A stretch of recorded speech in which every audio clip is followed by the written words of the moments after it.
Topic वेद, उपनिषद और भागवत का संबंध। वेद, उपनिषद और श्रीमद् भागवत ये तीनों भारतीय आध्यात्मिक परंपरा की आत्मा हैं। अगर वेद ज्ञान का बीज है तो उपनिषद उसका सार है और श्रीमद् भागवत उस बीज से खिलने वाला दिव्य फूल है। चेरी ब्लॉसम वेदों में ईश्वर की महिमा का वर्णन है, वहाँ मंत्रों के माध्यम से ब्रह्मांड के रहस्य बताए गए हैं। लेकिन वेद गूढ़ हैं, उनका अर्थ समझने के लिए गहरी साधना चाहिए।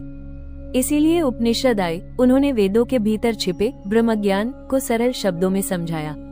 उपनिषद कहते हैं तत्वमसि, तू ही वो परम सत्य है, अर्थात आत्मा और परमात्मा एक ही है। ये ज्ञान बुद्धि को जागृत करता है परंतु हृदय को भक्ति से नहीं भरता। फिर आया श्रीमद् भागवत महापुराण, जिसने उस ब्रह्म ज्ञान को प्रेम का स्वरूप दिया। भागवत ने कहा ज्ञान का अंत भक्ति है। वेद जहाँ बुद्धि को दिशा देते हैं, वहाँ भागवत हृदय को मार्ग दिखाती है।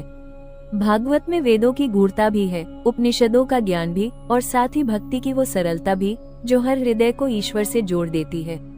इसलिए कहा जाता है वेदों का सार उपनिषद है और उपनिषदों का सार भागवत है। वेद हमें सिखाते हैं कि ईश्वर है, उपनिषद बताते हैं कि वही ईश्वर हमारे भीतर है, और भागवत समझाती है कि उस ईश्वर को प्रेम से पाया जा सकता है।